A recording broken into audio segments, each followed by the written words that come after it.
as well as a new one, Amazon Web Services. So they have an entire Web3 division. They're definitely the largest name that is on our list of prospects for speakers. So not confirmed yet on some of those, but in conversations with all of them, and really looking forward to expand that track in the programming for enterprise blockchain adoption.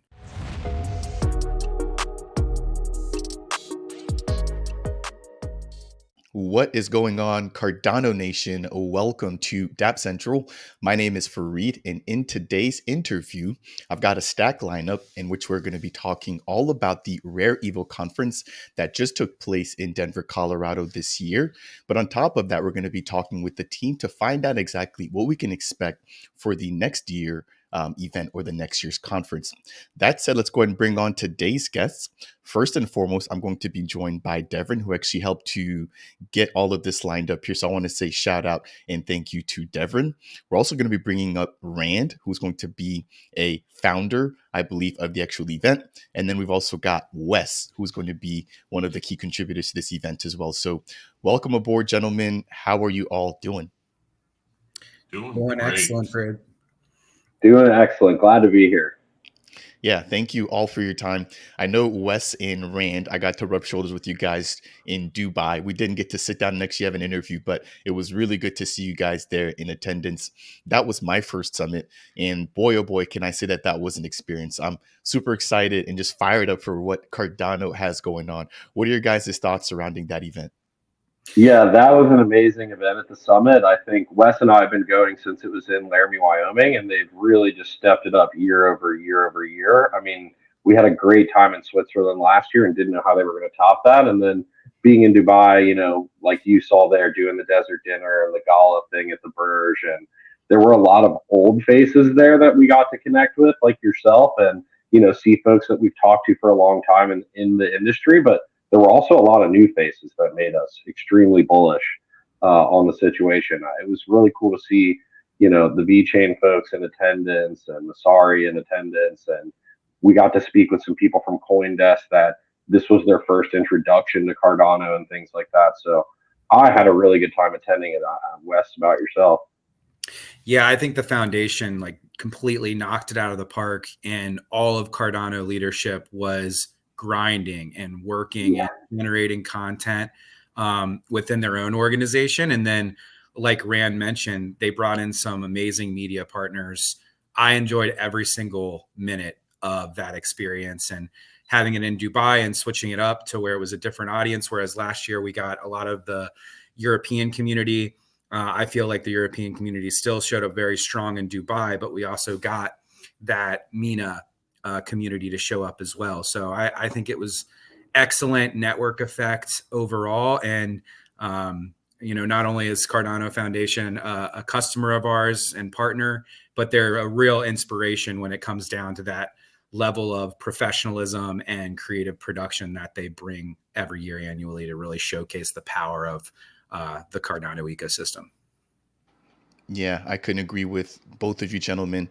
Again, my first time being there and the bar has really been set. So I'm stoked to see what we have in store next year.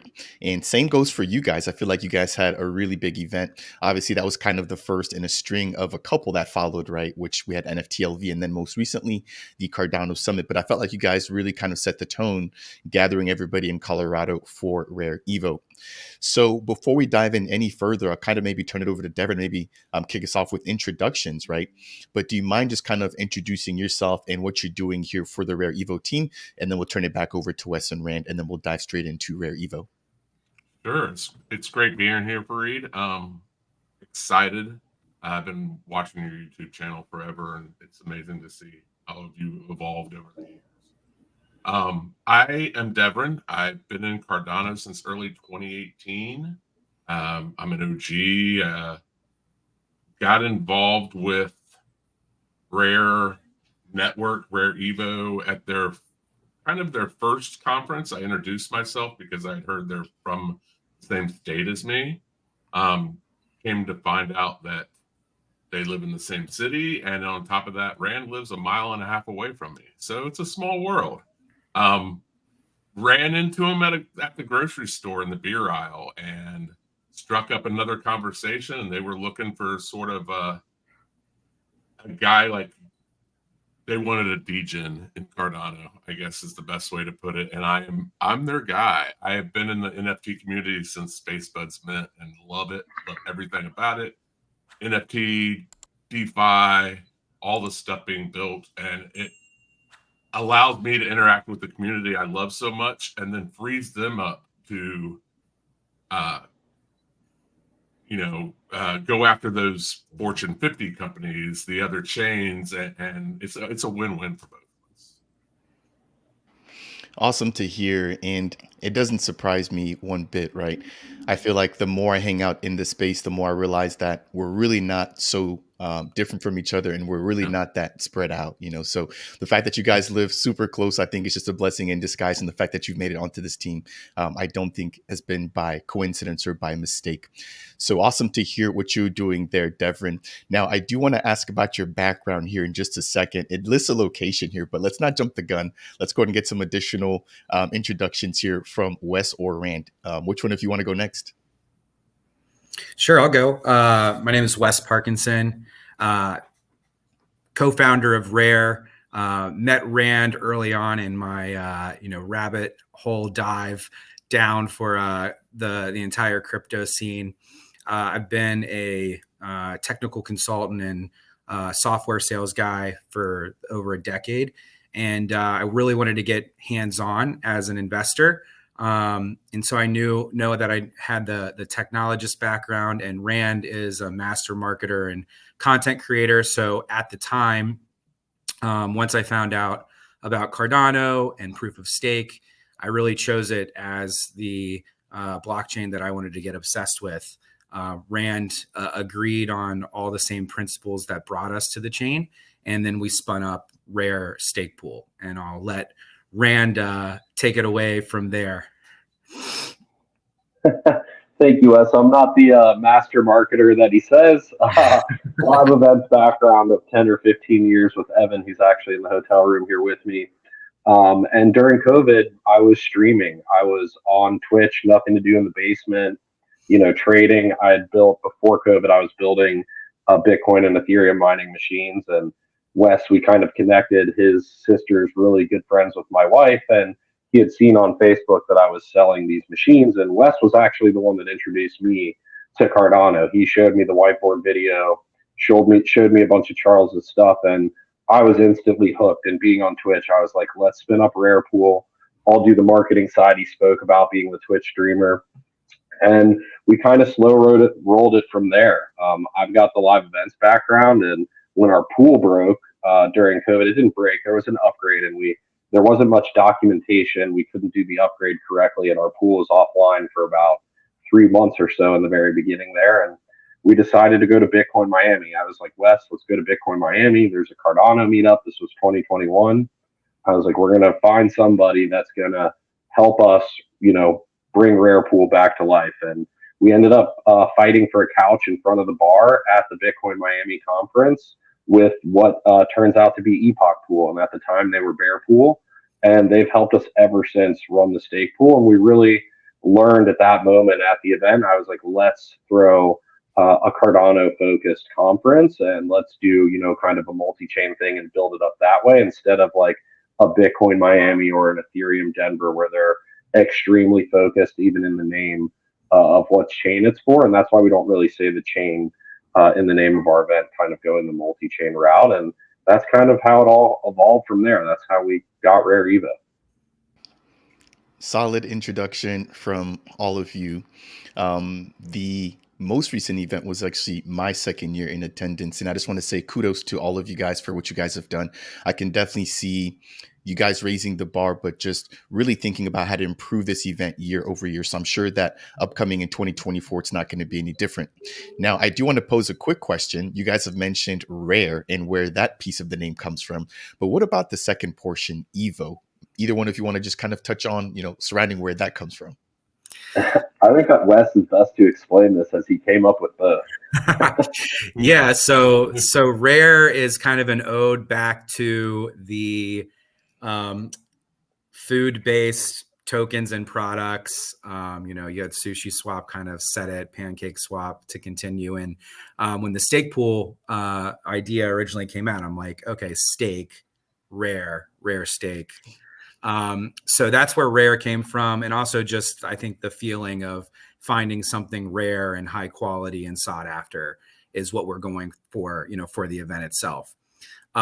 Evolution is really the Evo is short for evolution, and that signifies the evolution of our business and the fact that we're in this emerging industry that is steadily evolving, right? So we shortened it to be a little bit nicer, roll off the tongue, to RareEvo. And also, if you look on Urban Dictionary, Evo is slang for evening in, I think, Australia. So nice little fun fact there. And I think it's a nice, like, enticing name that shows the production and that it is a rare occurrence to get everyone under the same roof from every facet of the blockchain industry. Yeah, and I think one thing we didn't touch on about the creation of the whole thing is, we spun this all up from the stake pool, the event, and, thankfully had a delegation from the Cardano Foundation randomly early on in the life of our pool. And the funds that we made from that, we've never taken a dollar out for ourselves throughout the 3 years we've been doing this. And the funds that we made off of that Cardano Foundation delegation is what we used to put down on the deposit for the first rare bloom that we did 2 years ago. So we've just steadily slow rolled the business and kind of grown it within the community as best we can, reinvesting time and time again. Really awesome to hear. And I also want to give kudos to the other pool that you mentioned that helped you guys kind of get started early on. I think that's been one thing that I've noticed within the Cardano community is just how helpful and how willing people are to help other SPOs. Obviously, without you guys, running the pools, Cardano would not be here, right? So thank you guys for, not only putting on the event, but also actually being contributors directly to the decentralization and the running of Cardano. Now, I want to just shout out to Bloompool and Big Pay and Anthony for helping us the first year and partnering with us. I mean, that was part of where the idea came from to spin this all up from Bitcoin Miami. So definitely want to give kudos to them for everything they did and helping us get it off the ground. And a shout out to Epoch Pool as well for running our stake pool as a service and getting us off the ground down there in Miami when we originally really had those first in-person interactions with the Cardano community. Yeah, well deserved, and kudos to them. So let's go ahead and jump right on in. There is one last thing I do want to just quickly share here, and this was kind of just going back to the introductions. So it looks like the team recently met in real life. I see obviously the three of you guys here. Do you guys maybe just mind touching on who the other two members are? I met one of them in Dubai, but I want the viewers here to kind of maybe get an understanding of the full stack here. Yeah. Evan is on the far left there. He is a longtime friend and business partner. We've done live events together for probably 15 years at this point. So when we needed a new team member to tag for the live event to make sure our main stage wasn't going to blow up while Wes and I were solving all the other problems in the world, he was the first contact I would ever reach out to get that done. And then Emily there, she is our first intern. She is getting a blockchain certificate from the University of Cincinnati. She's president of the blockchain club. And when we reached out to the professor running the futures building and the blockchain track, he put us on to Emily. And of course, it was just a perfect fit. We were looking for somebody that could do some graphic design, some video editing, but of course they had to understand the industry, the videos they were looking at. They had to understand blockchain. And so when we found her, it was just a magical fit. And that kind of comprises the 5-man group, 5-man and woman group we have today. Wes, did you want to add to that? I'm sorry. Yeah. And if it's not obvious with the shout out to Ohio, we do have some nice Cincinnati pride behind us.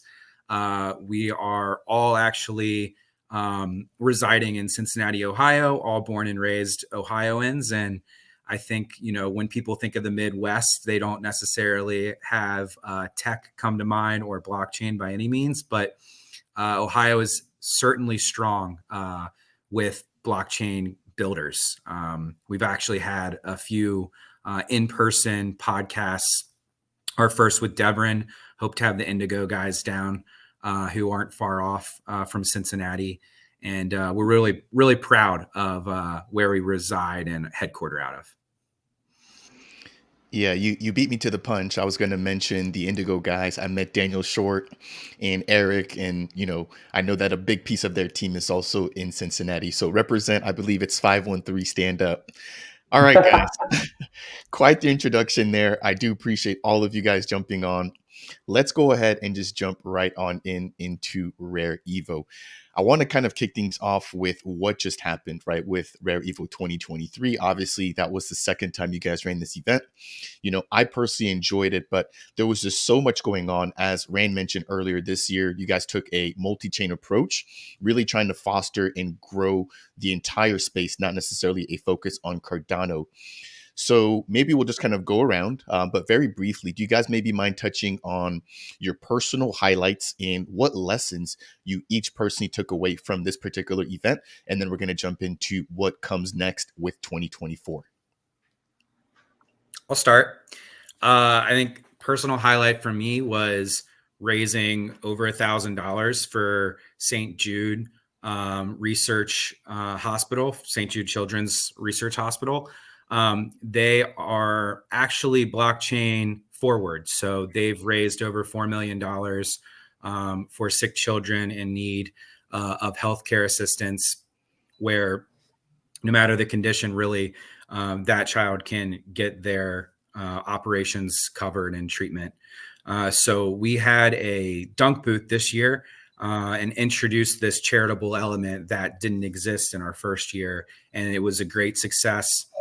Both members of their blockchain team were there. I think they were beyond impressed. And we also got to see some pretty big influencers get dunked in the dunk booth outside while it was raining. So it was like extra wet.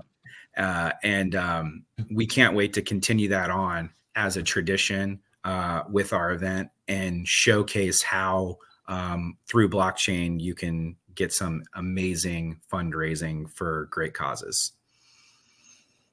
Awesome to hear. Rand or Devon want to go next?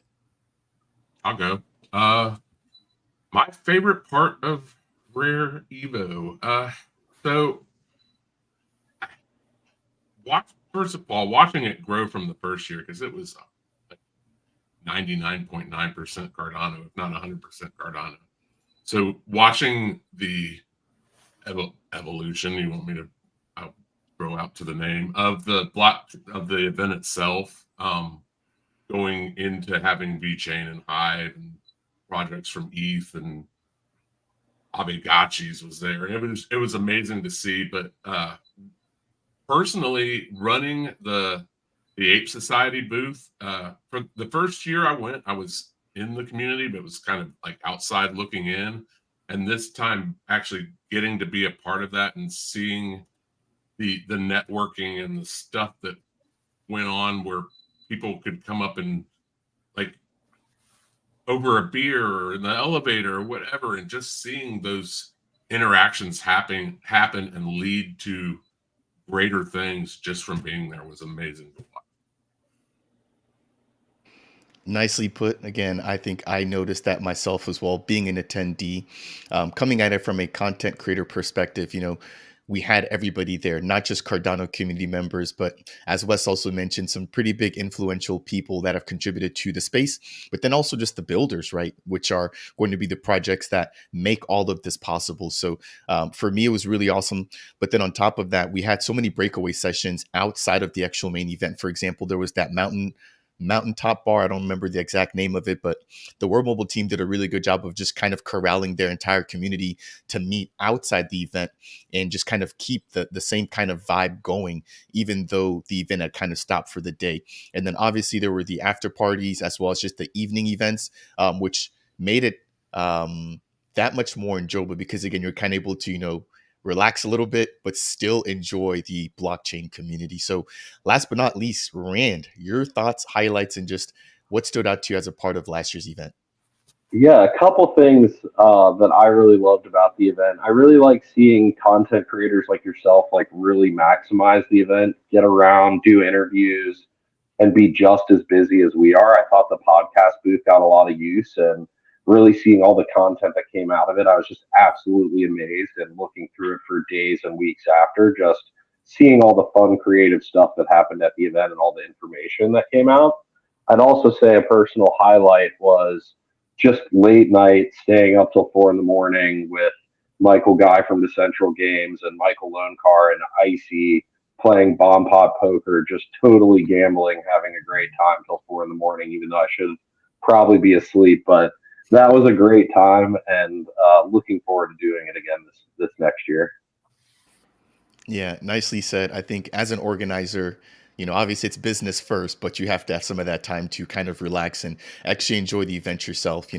I kind of find myself in the same shoes sometimes as a creator where I show up with all of my equipment and all my gear, and I spend the entire day in a little corner, pulling people in, interviewing them, and then letting them go back. But at the end of the day, I'm like, man, I don't think that I actually got to make my rounds and enjoy the event.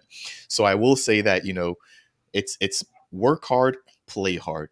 Obviously, again, Yes. as you guys are putting this on, you want to be able to enjoy it as well, but make sure that everybody else is enjoying themselves, given the fact that you guys are hosting everybody in that particular venue. Now, one thing that you did mention that I thought was really awesome was that booth. As you mentioned, the podcast or the broadcasting booth there, where creators were able to actually go live and just kind of interact with their own communities directly from the RareEvo area, right, where we had all of the other booths. I think that was a really great way of just kind of sharing what was going on, and then also making people that weren't able to attend feel as if they were actually there in attendance, right? So that was a pretty big upgrade that definitely did not slip by me as a content creator. That was one of the first things that I noticed when I showed up at the event this year. So Shout out the Ape Society for that sponsorship. They really made it happen, made it come to life, and be as professional as it was. Like to get that whole thing built was amazing. To have LV Expo do that and to be a part of it with Devon and the Ape Society to execute on what was our dream to build was really cool. And then to see it get use from everybody throughout the weekend, like even people we didn't schedule to get in there when it was available, people were hopping in there and using the equipment and stuff, and that was really cool to see. yeah, no, shout out and kudos to them. I believe they were there last year as well, but their project that has definitely continued to support the ecosystem in any way, shape that they can. Obviously, by building out their own products, but then also kind of showing, that they do support the ecosystem by doing things like that booth that we saw at RareEvo.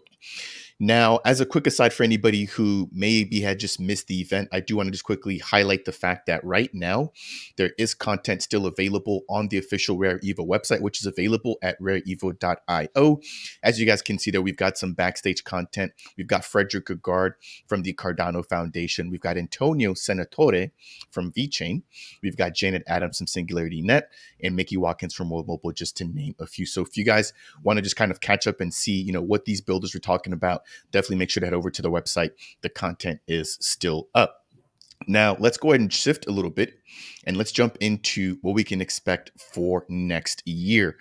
There is quite a bit to touch on. And so maybe I'll let you guys kind of decide what you guys want to touch on. But some of the things that I have on my list are going to be number one, who can we expect to show up? Number two, what is the agenda going to look like? Number three, the venue, right? And that's, I think, what I want to maybe ask Devon about. And then entertainment.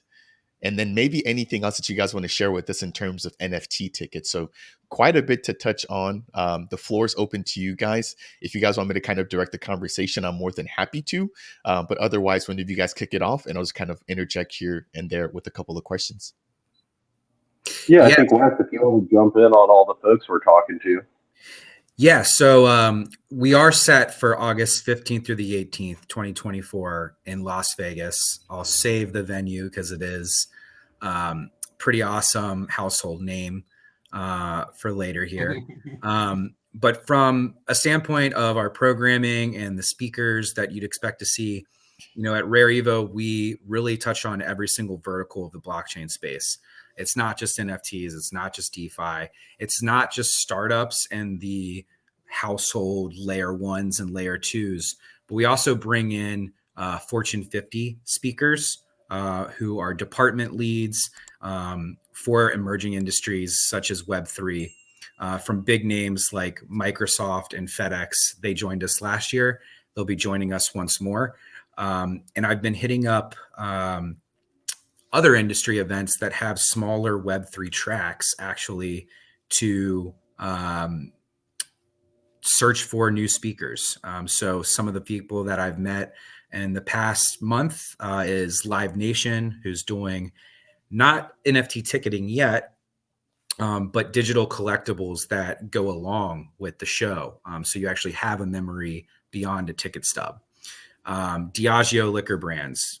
So many of the most well-known liquors on earth are under their umbrella, such as Johnny Walker, who did an NFT, as well as a new one, Amazon Web Services. So they have an entire Web3 division. They're definitely the largest name that is on our list of prospects for speakers. So not confirmed yet on some of those, but in conversations with all of them, and really looking forward to expand that track in the programming for enterprise blockchain adoption. Apart from that, I think all of the usuals from the past 2 years, from Cardano leadership to VeChain leadership, and continually adding on layer ones, hearing from their leads, and then of course giving startups leads that want to go out and pitch their product or talk about their perception on where we are at in the space right now. We'll also have an opportunity to get up on our stage and share amongst the big dogs. So really looking forward to enhancing that programming. And in addition to that, bringing on more technical workshops. So developers who may be on the fence about joining an event that is really centered around in-person networking, they may be looking more for that technical education. And we brought on some amazing workshops last year. We plan to increase the amount of those, as well as announcing them a lot earlier, so it's on more so that developer audience's radar. Whereas, all the partiers who want to come party, network, and market, they're already on board. So really looking forward to doing it all over again, but bigger and better, and making some slight changes in the format, like having our main stage more so integrated into our expo hall, to where the speeches are always in your periphery and you're not getting sucked into one room or another, like we've had it formatted the past 2 years. Really solid response there. Maybe I'll just kind of work backwards. So I do have to agree that I think integrating that main stage into the expo hall would be a great idea. That was actually one of the things that I kind of found myself being torn between, was whether or not I wanted to be in the expo hall or whether or not I wanted to be in the next room over kind of listening. But as you mentioned, if they're kind of integrated, it makes it that much easier to just kind of flow in between. But then you also don't feel like you're really missing out if you want to make that transition over. Now, you did touch on some of the more technical breakout sessions. I felt like those were really well put together. So I'm excited to hear that you guys will be catering more to the developer community. Obviously, again, they're the backbone. Without them building on the blockchain, none of this would be here. So we definitely want to make sure not to forget them in the process. Now, you also touched on some pretty big names there. Kudos to you guys for being able to bring, let me see here, I believe it's Wilena Banner, who was the head of blockchain at Microsoft. And then you guys also had some people, I believe, from Blizzard as well. When I saw those names, I was kind of taken back, right? Because again, these are pretty big, as you mentioned, Fortune 50 companies that I would not have expected to see at a blockchain event, but they were there nonetheless, right? And so I think it's really great for exposure and credibility for what you guys are also doing and bringing to the space. So the fact that you've mentioned Amazon Web Services, I think, is huge. And then you've also mentioned a couple of other brands as well. So kudos to you guys for what you guys are doing. And I wish you all the best of luck when it comes to bringing those people to attendance at next year's event. All right. The next thing that we should probably jump into is going to be, let's see here. So let's see. In terms of the entertainment, let's maybe chat a little bit about that. So this year, obviously, there was the actual main event, but you guys had some VIP specific dinners. And then I believe there were some kickoff parties as well as some closeout parties. What are you guys doing in terms of entertainment? What can we expect to have changed? And then what can we potentially expect to see that did really well this year? I'm thinking of how to say this with still allowing Devin to to say the venue, but in Vegas, I'll say this: there's a lot of places to do after parties. There's a lot of fun things that can happen. We do plan on doing our industry night VIP party again, for all of those that hold VIP tickets, exhibitors, sponsors, and special guests to go to. It will be around a central pool area of one of the main resorts on the strip. It's absolutely amazing what we can do there. And I think the party's going to be way above and beyond what you saw this past year. Number one, it's all you can eat, all you can drink for 2 hours. So no cash bar or anything like that at the beginning, for everybody to mingle and really network. And then after that, because it's Vegas, we're really looking to work with sponsors to put together some after parties. If anything special happens, hard to say what we're doing without saying the venue and things like that, but definitely looking into some fun different party spots that can happen. And with it being Vegas, there's so many different options for after parties to happen if sponsors come together for it. Happy to hear that. I'm definitely looking forward to that.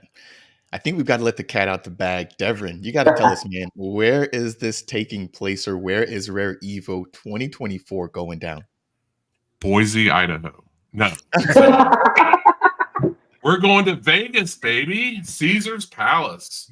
The conference will be in the main ballroom at Caesar's, and partnering with Caesar's properties gives us so many more options than we had in Denver. Now, the Gaylord was a wonderful resort, but with Caesar's properties, you've got access to the Omnia nightclub and the buffet and the zip line and the Ferris wheel and all those fun Las Vegas attractions now, which just add to the whole RareEvo experience in 2024.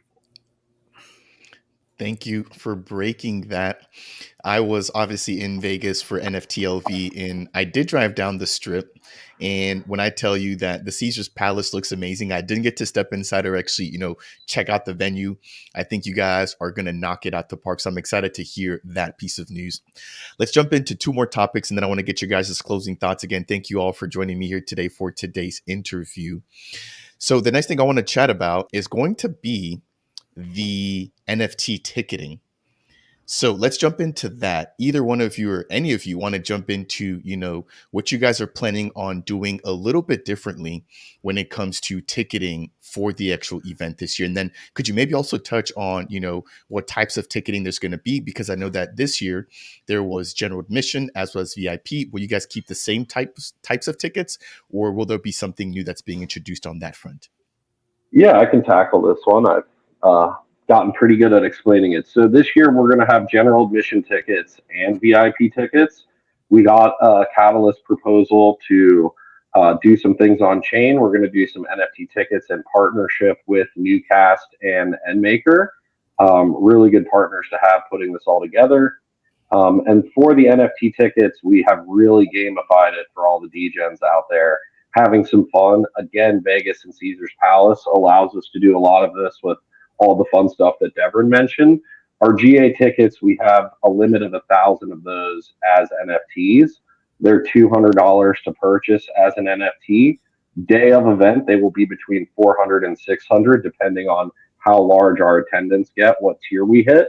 So a little bit of room there, not financial advice or anything, but the goal of this is to get a little liquidity for us early. Most people, when they go to concerts, events, anything like that, they don't buy their tickets until within a 90-day period of the event. And for the community to help us with that liquidity earlier, we're happy to leave that little bit of margin on there when somebody goes to buy a ticket closer to the event, and let them get it off the secondary market instead of directly from us.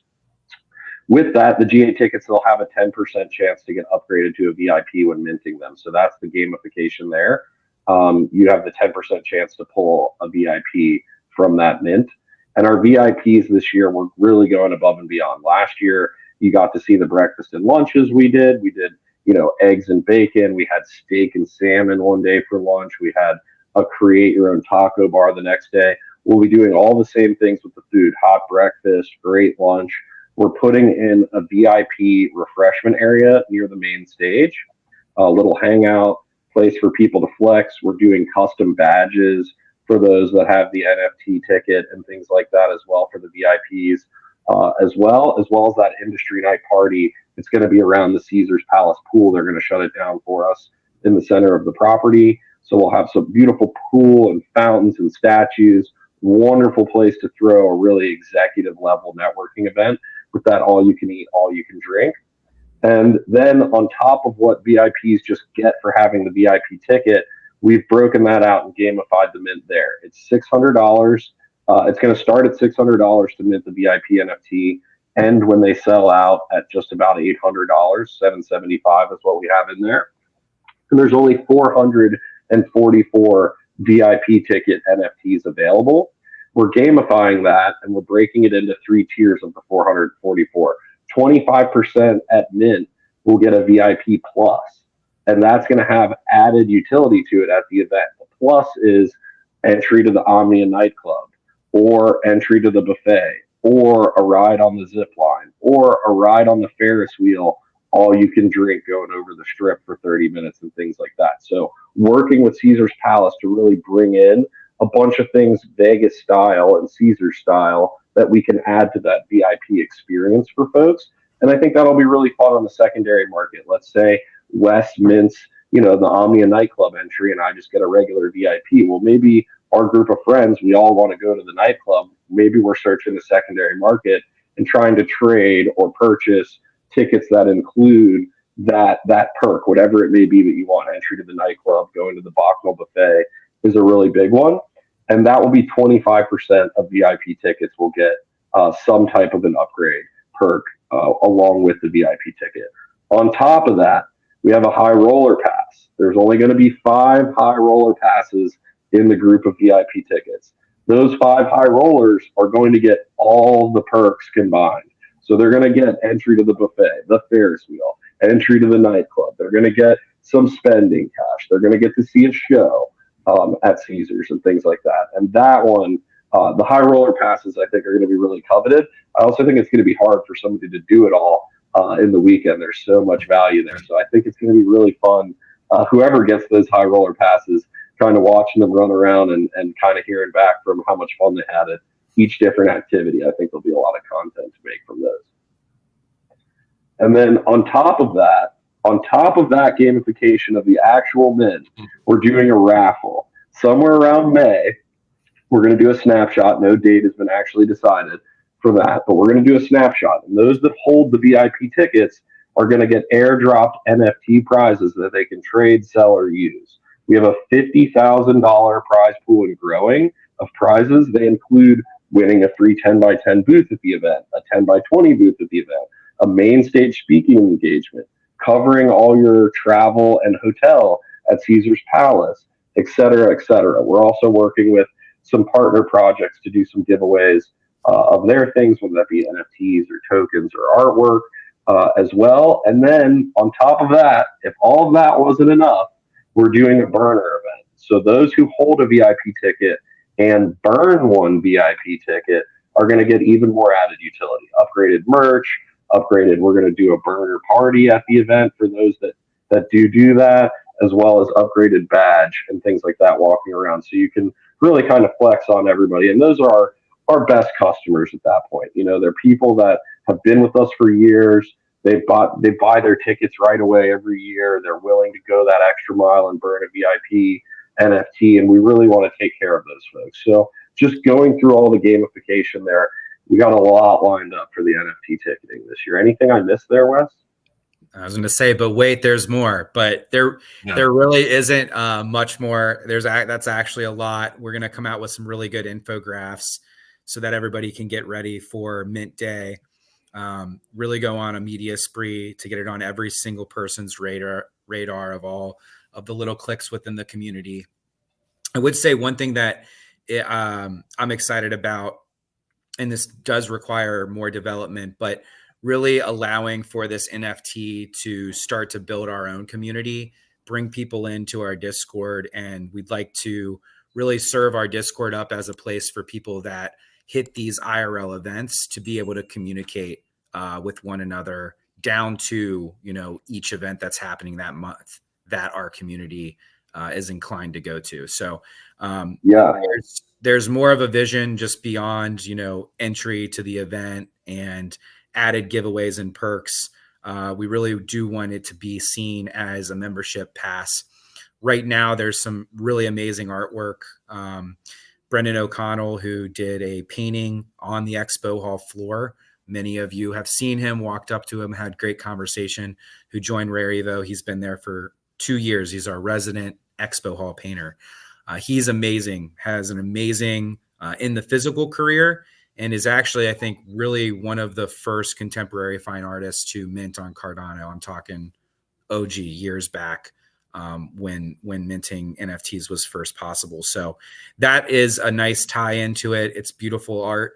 And we'll also be giving away some of his physical art, and each tier of the NFT will have tiered edition art as well. So whether we have a burn in the future for additional raffles, that's a very high likelihood. That supply of the artwork will go down. And as the 2025 event comes into play, those pieces that remain that have yet to be burned will be kind of seen as sought after artwork rather than just a ticket for entry.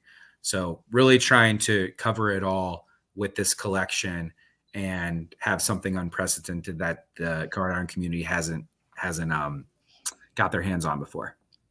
And there might be some rewards down the road for NFT holders that hold the collectible for long enough.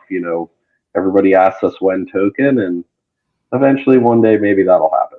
That's all I'll say on that. Yeah, that was quite the alpha there. I did not expect that big of an answer. I normally like to try to recap what was said, but there was just almost too much for me to keep up with. So, some of the things that I just heard about was the ability for anybody who's minting to have a 10% chance of actually getting their GA ticket upgraded to a VIP. Obviously, that is a huge piece there. We have 25% of the VIPs getting access to exclusive in-person events or in-person activities at the Caesars and on the Strip. We've also got 5 limited edition high roller passes. I'm going to be itching to get my hands on one of those. That seems like the pass to go for there, which is basically getting you access to everything that's available at the event. And then you also mentioned a raffle as well as a burner event. As Wes mentioned, I definitely think that some sort of infographic would definitely do you guys justice. I think that would really simplify and obviously make it a lot more digestible from a visual standpoint. One thing that I did not hear, and maybe it just kind of went over my head because, again, there was so much information, was surrounding when these tickets can actually begin to be purchased or when the mint will actually kick off. So anybody mind kind of touching on the mint date, or at least when you guys are expecting to get things rolling out for the community? I think our goal, go ahead, Wes. Yeah, I was going to say our goal is Q1, maybe around mid-January. We're working on some technical things that we want to solve first, and then just dealing with the holidays, making sure everybody's got their Christmas funds, takes care of family first. So we think we're going to push it back to Q1, maybe around middle of January, which happens to be my birthday, January 18th. So hopefully we knock it out somewhere around there, but no set date as of this moment. Waiting on a few more meetings to go through. Is that correct, Wes? Accurate. Get the nod. We're good. Fair enough. I do definitely appreciate that. I'm excited. It sounds like, again, you guys have put in a lot of time and a lot of effort into this event. And obviously, as the sentiment around crypto, right, begins to kind of get better, I think that we're also going to see the attendance at crypto specific events, including RareEvo, also kind of start to tick up into the right. So I'm hoping to see more people than we saw last year, especially as just the blockchain community grows. Again, this is a multi-chain event, and I wish you all the best of luck in getting that set up setup. The very last thing I want to quickly touch on is going to be more or less for maybe the projects, right? So we talked about ticketing, which is for the regular attendees, people like myself and you guys, of course. But for any project that's looking to, get a booth, can we get some details surrounding what you guys have in store for them right now? Absolutely. Great point. We are running a booth sale for 10 by 10s for $2,500 until the end of the year. By the time we get to the event, those are $5,000. So they're half off right now. Going into the new year, January 1st, they'll get bumped up to 3,500. I really want to stress, though, for communities and projects to get their community to come out. It's so important to contact us about ticket sales and getting your community involved. I think that's one thing that a lot of projects lack on, and the ones that do a really good job, like Ape Society and a few others that were there, is they get the community to come out, and that's so powerful at the event and in the expo hall. When you're rocking 20 people deep or more with community shirts on and you're all talking to people, you really bring attention onto the project and you bring others in to your project. People go, hey man, what is this Ape Society? I want to mint one of those, or I want to be a part of that. They're doing a lot of fun things. And I think it's so important for projects to think about getting the community involved first, then think about the booth and everything from there. So really just want to mention that. And then, we're running great deals on booths, sponsorship packages. If people want to step it up, we've got 10 by 20 booths for $5,000 right now, a little more comfortable if you're bringing a lot of community members out and things like that. And lots of different ways to get creative with sponsorships, art activations, you name it, at the event to kind of get projects involved and really show off what they're building and get an ROI up from the event. Yeah, it really is a great deal when you break it all down.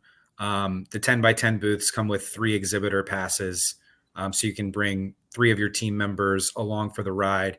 And that actually includes access to that industry night kickoff party, as it's VIPs, exhibitors, sponsors, speakers, and some media and influencers as well. So definitely, we're an open door. You can find our Calendly link right on our Twitter. Reach out to myself, Rand, Devon, any team member from Rare, and we'll get a meeting spun up and talk about how we can bring some benefit to your project, get you acclimated to the conference circuit, and also not risk too much of your valuable marketing dollars, where we're very confident that you'll see an ROI by joining in on RareEvo. Nicely put in. You guys feel free to correct me here if I'm misquoting or misstating anything, but I definitely recall seeing, creators providing discount codes. So I think it would be really awesome if you guys aren't already doing this, to provide projects with specific codes that they can provide to their communities in order to also get a discount. I think that'd be a really great way to, as you guys mentioned, get people's communities or projects communities in attendance at the actual event. We absolutely do that and want projects to reach out to us for it. That is a little bit of the hang up with the NFT Mint, is making sure with EdMaker and Newcast that we can supply those affiliate codes and still give that perk to all the communities we work with. That's a little bit of what we're wrapping up on that end. But yes, that's great that you mentioned that, to be honest. And we do want to work with every community we can and help them get a discount, as well as be able to log, how many people have you sent to our event here? How can we help you back as a project, from bringing that revenue from your community in our way and bringing people to our event? That really helps us and allows us to help the project back when talking about booths and, sponsorships and things like that, and how we can come together and make a win-win deal for everybody. We, like Wes said, and I said, we want everybody to get a return on their investment in our event, whether that's buying a ticket as a general admission attendee. We want you to come, feel welcomed, meet a lot of people and projects and network, and leave thinking that you've really gained something from the event, whether that be knowledge or investment advice or partners or starting a project or anything like that. And then our exhibitors, we want our exhibitors to be able to meet other partner projects that they might work with, vendors they might work with, clients they might work with, their community and retail and everybody else involved there. And our sponsors and speakers, we want them to get a return as well, being able to get their message out there and meet everybody that they want. So we're really all about a partnership network. That's why we're Rare Network above it all. We've helped smaller projects that have come to us and been like, hey, we see you have this large project. We've been trying to get a meeting with them. Can you connect us? We're all about that. Doing email blasts and podcasts and whatever we can with our partners to help them get their marketing year round and not just at the event. We're all about it. We want to make sure everybody we work with is getting a return, and it's a win-win, and we all come back year after year and make it an annual party. Yeah, I really love that mentality and that focus on making sure that there's something in it for everybody, right? From the attendee, the exhibitors, and the speakers. So yeah, just a wonderful event in my personal experience. I'm super excited to hear about the venue, Caesar's Palace in Vegas, right?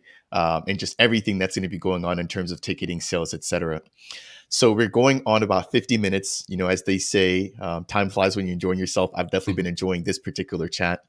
I do want to close this out with just any final thoughts or key takeaways. And I think we'll just kind of go in the order here that I see on my screen. So maybe we kick this off with Rand, then I'll come over to Devin, and then Wes will close us out for today's video. Final thought. This has been an amazing one. It's always great to link up. I was really happy that we got to meet in Dubai and say hello for a minute while we were all so busy and you were getting ready to start shoot some interviews. I think we really touched on everything. Take a look out, follow our Twitter, at RareEvo, get in our Discord, follow myself at RandCorp on Twitter, and kind of join in the party and the fun, communicate with us. And I think that's my final thought. Devin, over to you. Yeah, no, we touched on everything. I just want to say, our goal is to be a partnership with these projects. And we're always around. So hit up our personal Twitter, hit us up on the RareEvo Twitter account, come into the Discord, make it a point on the calendar and how we can help you promote your project and promote our project and make this a partnership that's fulfilling for both parties.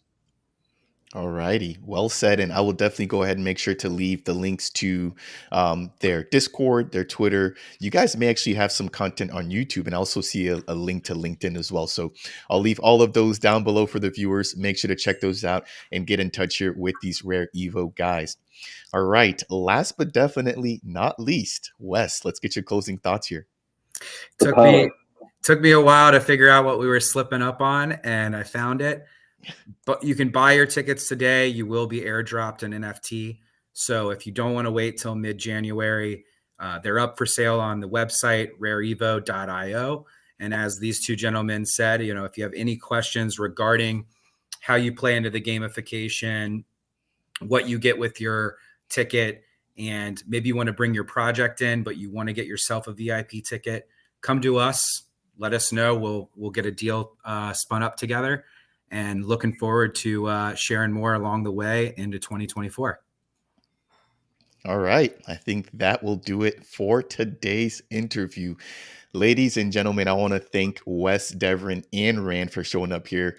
Quite the interview. I actually didn't expect this to be so laid back and so informational, but I've got a little bit of alpha and I kind of feel like I'm ahead of the game. So I'm definitely going to be doing my planning, making sure that I can network, collab, and really just contribute and maximize my experience here at the Caesar's Palace in Vegas for 2024. For you, the viewer, if you guys enjoyed today's video, as always, I would appreciate you if you guys could tap that like button. If it's your first time stopping by Dapp Central and you want more content like this surrounding the top builders and contributors to the ecosystem, consider subscribing. And last but not least, if you guys have any questions for myself, Wes, Devin, or Rand, then please make sure to go ahead and leave those down below in the comments section. That said, and as always, we'll catch you guys in the next video.